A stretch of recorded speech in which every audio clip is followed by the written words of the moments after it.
Hello everyone, thanks for joining me today. It's me, Carol, finally bringing you the information on those of us born on the 20th. That's right, yours truly is born on the 20th, and I have lots of information to share with you, probably because for many years I've been studying and trying to understand myself and of course the energy of the 20th day of my birth. So let's get right to it. Lots of information to cover today. Of course, we're going to look at the meaning, the vibration, the tone, and aspects of that double-digit number, the 20th. The planets are Moon and Sun. And the sun signs are Cancer, Pisces, Leo. They can also be rising signs. If you identify with any of those, it adds extra energy. The elements are water and fire. The energy is yin, yang. What that means is active, receptive, male, female. There's a duality there. And the challenge is the two. We get into that later on in this video. Note, as always, with all the double digits number, there is added emphasis on your life path number. Knowing your life path number works very well in understanding the vibration of both of those numbers working together. So if your life path number is a 2 and you're born on the 20th, then you've got a dish of this stuff that I'm going to cover with you, a lot of it. All right. Now, of the 3 day of birth numbers with 0, which of course are the 10th day, the 20th, or the 30th day, the 20th day of birth is the only one with dual energies. That's this yin-yang, male-female, active, receptive energy, as well as the amplified moon aspects, because 2 has to do with the moon more strongly than the 1. We'll talk about that also later on, which are strengthened by the 0. Now, the 0 is a quite complex, it's called a cipher, it's called many things, but in the 20th, it is definitely intensifying the number 2. How is it doing that? With a higher vibration from an evolutionary standpoint. Therefore, in this lifetime, there will be lessons having greater significance. And really what I'm trying to say very nicely is there's going to be lots of lessons, and they're to help you to continue to grow in your evolutionary process. Okay, let's talk a little bit about aspects of the 0. These are keywords: omnipresent, it's mysterious. It's also called limitless light, having to do with the tree of life. The 0 is said to be genderless. Of course, there's no beginning or end. It is a universal harmony which embraces all numbers 1 through 9. In short, I'm also trying to say to everyone listening that when you have a 0, you have all the numbers preceding it, the qualities, the characteristics, the dignitaries, and the challenges of 1 through 9. 0 is an amplifying force, giving potency to everything around it. In this lifetime, you were given an opportunity to master greater knowledge. Now, this is very important on both the physical and spiritual planes within your individual blueprint. Your individual blueprint, of course, is all the numbers that make up your date of birth, as well as your horoscope in astrology, the Enneagram, if you're into the Enneagram. So all of those are other ways of understanding who you are. When working with double digits, you take the number on the right and you work it through the number on the left. So let's look at that for a second. my idea of keeping them all together. So the number of the right is working through the number on the left. And this is how we get the challenge 0, because we subtract it. And of course, if we subtract 0 from 2, we're going to maintain that 2 vibration, which is another reason why it's so strong. So let's continue. The number on the left, keeping in mind that the number on the right, so that's the 0, is more powerful than the number on the left. But that 0 is a quality that is obtained with self-knowledge awareness. A 20-2 day of birth is a number vibration of 0, which is the soul's potential. It's there, but you've got to identify it and claim it. Working through the consciousness of the number 2. The number 2 keyword is cooperation, which is often a choice stemming from one or both physical and spiritual planes. This essence can find itself in great conflict with self and other, because the self, the higher self, is at work. The, let's say, lower self is at work, and this dual nature has good and bad qualities, characteristics, and potentialities. So choice comes into play, as well as other things, subtle energies that we're going to cover here. The powerful and often antagonistic qualities of the water and fire combination. We're going to look at the fire as consciousness psychologically, and we're going to look at that water as the unconsciously, and we're going to see how vast that can be.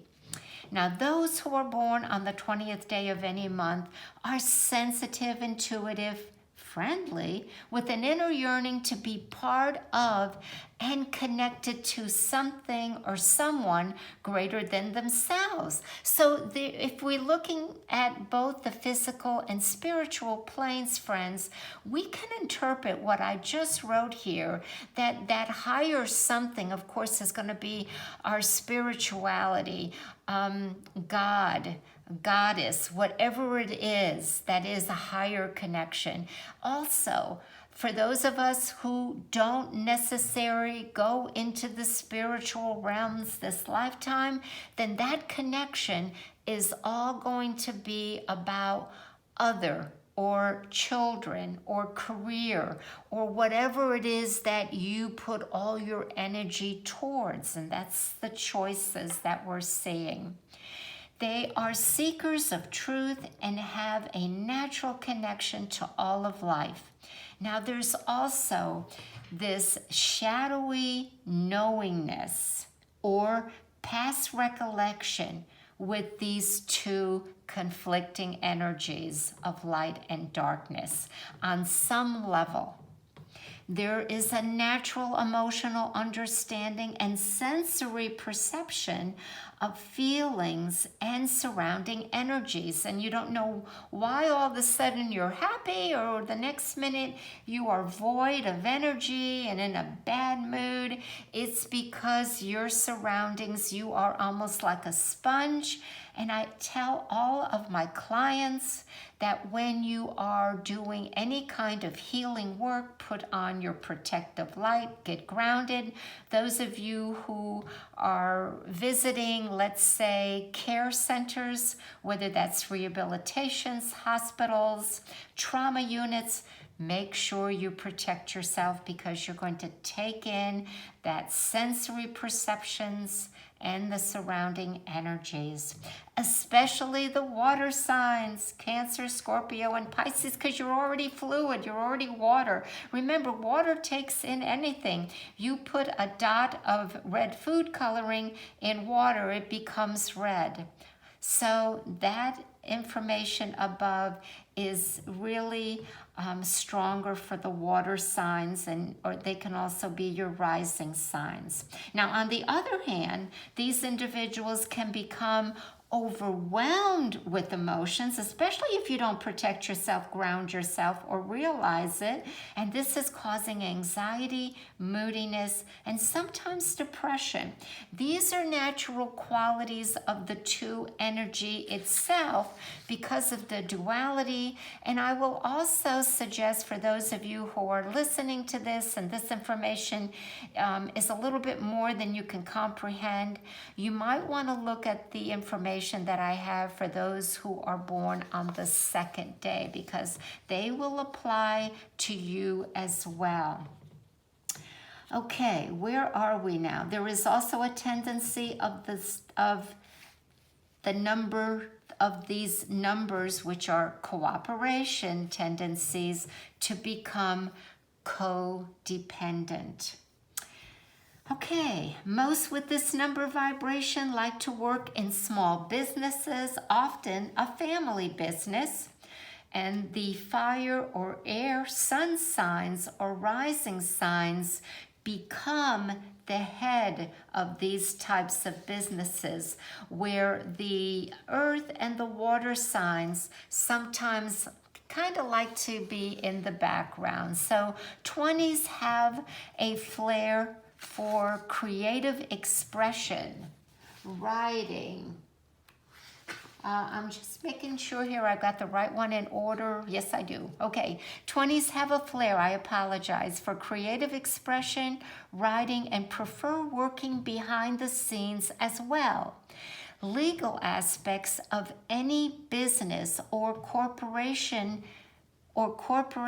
company are areas they excel in. Again, this centers around truth and justice urge stemming from the aspects of the zero. So things that are legal, things that are just, laws, upholding, humanitarian, right and wrong, all fall into play here for that individual. Key to the many successes of the 20th day individual is having a good education in their chosen field. Now here is where I kind of chuckle, myself included. It is not uncommon for them to struggle with making up their minds as to what that chosen field will be. And I really have come to learn through all the years of working with clients, family members, myself included, that usually that decision comes to light after the first Saturn return in astrology, which is anywhere between the age of 27 to 31, depending on how your chart sets up. Now note, 20s often have multiple roles, talents, and interests due to their organizational abilities, flexibilities, resilience, and willingness to go the distance. They're cooperative. They want to know. They seek. They want to be liked. They want to be accepted. They want to be part of. So sometimes they'll have two jobs, or they'll have a career and be a fantastic mother and homemaker. It's just that duality of the two. There was something that I taught years ago that I think I just want to bring to mind. The two, to help everybody remember, is almost like a spring. And it's the only number that has that nice base, so it's resilient. It's hard to knock it down. And that spring, it seems like they come back from a jolt, a setback, and they're forward thinking. So even the symbology of how that number 2 is created, as with all the numbers, give some of the qualities and the properties.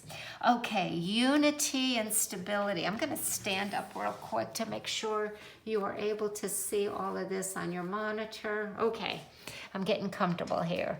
All right, we're going to look at what brings that unity and stability, because the moon plays a major role in the makeup of these individuals. So the two energies empowering by the 0. So we're going to look at the 4 elements of the moon signs, and I'm going to get into them a little more than I've done in other numbers, because learning to fluctuate with the energy of the moon is crucial. And the moon signs, we're going to look at those 4 elements. Of course, they are moon signs in Earth. And if your moon is in Taurus, Virgo, or Capricorn, this is greatly beneficial overall for you born on the 20th. If your moon sign is in fire, which is Aries, Leo, or Sagittarius, it's going to add some determination. And if your moon sign is in water, which is Cancer, Scorpio, and Pisces, that's going to add indecisiveness. So that's a little bit harder to bring unity and stability to the water moon signs. Moon signs in air, Gemini, Libra, Aquarius, that can be both a positive or negative. It's how the energy is applied.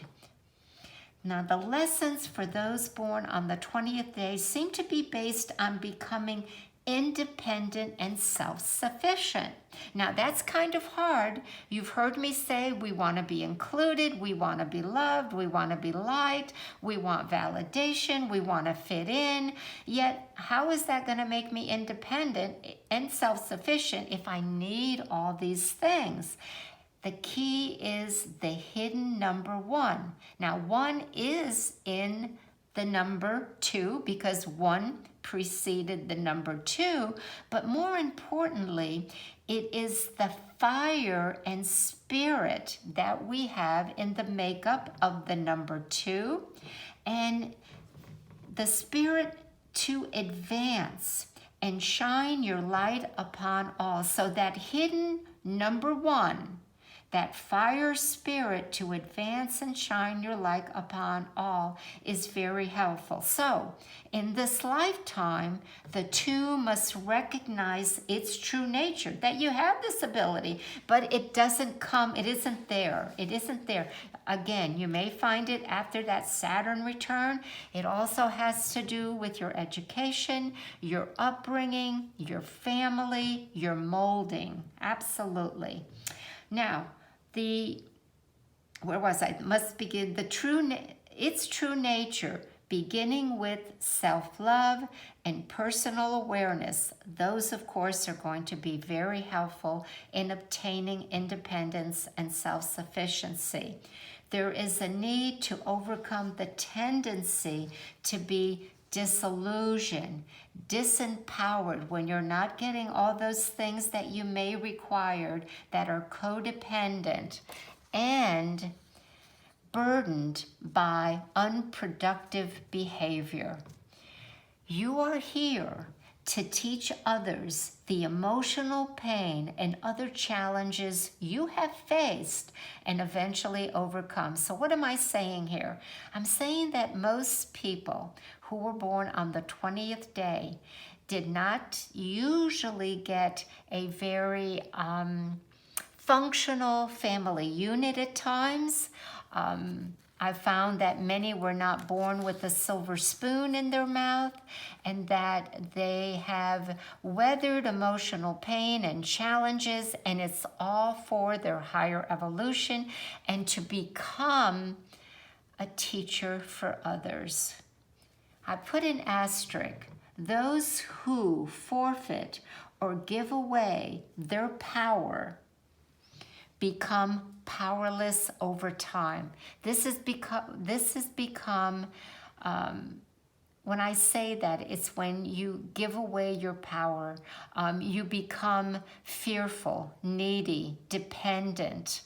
Almost like, if anyone has ever studied the Enneagram, and I'm not going to get sidetracked too much, but the 2 in the Enneagram are their lesson is to stop looking for love in all the wrong places, and in essence, kind of prostitute themselves, having nothing to do sexually, but to give away their own identity in order to have the feeling that they're accepted and they're loved. All right, those who claim their power become masters of not only their fate, but have often been the teachers and healers of their immediate families and beyond. Your sensitivities, feelings, and emotional understandings can be a blessing and a challenge. They can be so intense that you isolate yourself in different ways as a means of protection or denial. Learning to balance these within yourself and how to adjust and apply them for those you are working to assist. So you're going to have to learn to balance these tendencies within yourself. Learning your limitations and being able to say no without guilt. Ooh, tough one. Setting boundaries is key to maintaining healing balance in numerous areas of your life.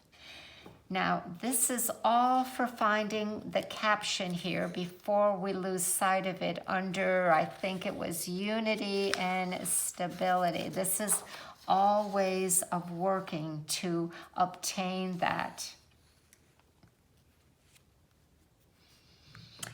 Things that encourage balance and peace of mind are living in rural areas, living near bodies of water and or mountainous regions, some connections to nature and its sounds and views, and music, dance, and or artistic activities interwoven as part of one's lifestyle. These are all ways to encourage balance and peace within your mind as well as your emotions. All right, having all three zodiac signs qualities is so encouraging. Now, what are these qualities? In astrology, they're known as mode of operations. Also, they're under quadruplicities. So what am I referencing here? Let's go back to the first page. I said that the number 20th had to do with Cancer, Pisces, and Leo, sun signs or rising signs. If that's the case, then Cancer is cardinal. That is one of the qualities. And from that, you're going to get initiatory vibration or quality in your makeup. Pisces is mutable. That is another mode of operation, and that quality is adaptability. So you've got adaptability within you.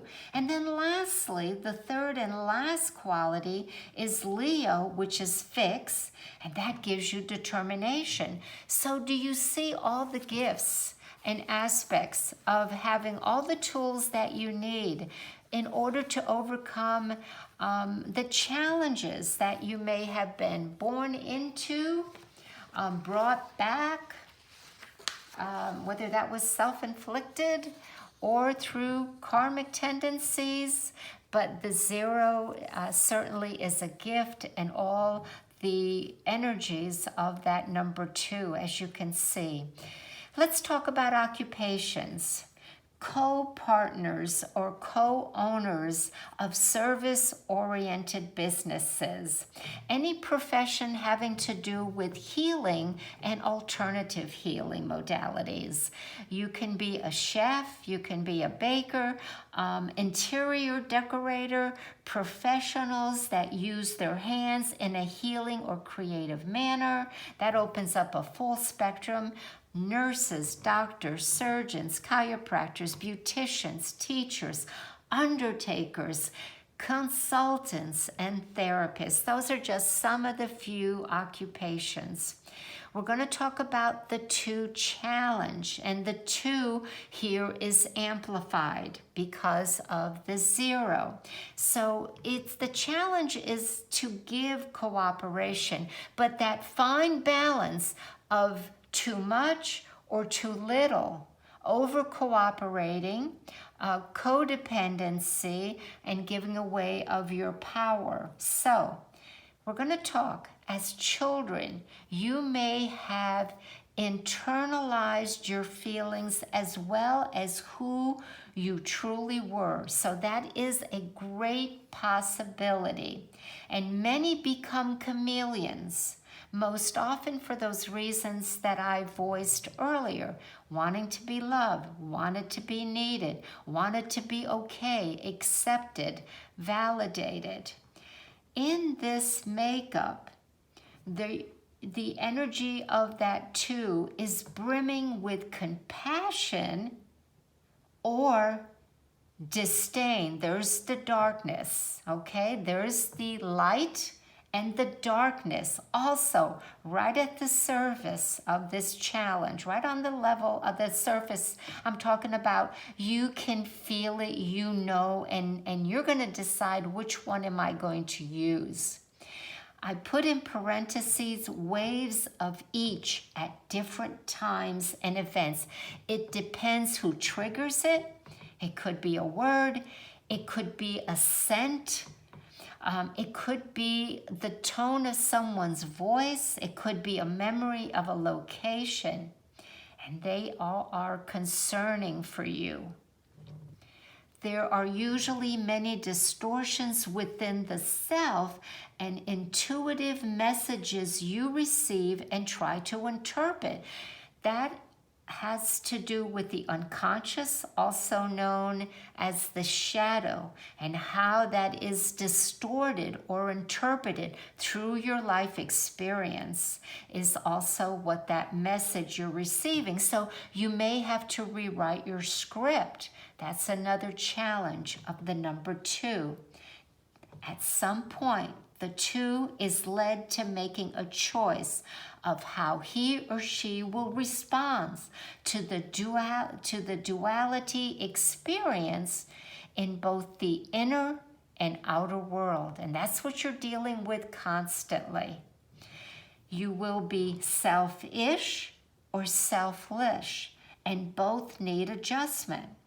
One does not cooperate, the other does to his or her detriment. Going back again to the information that I gave about stability, unity, and finding balance within yourself. The ultimate challenge and the life lesson of the number 20-2 individual is to incorporate its hidden qualities, the number 1, the sun, and the enormous array of possibilities within the cipher 0.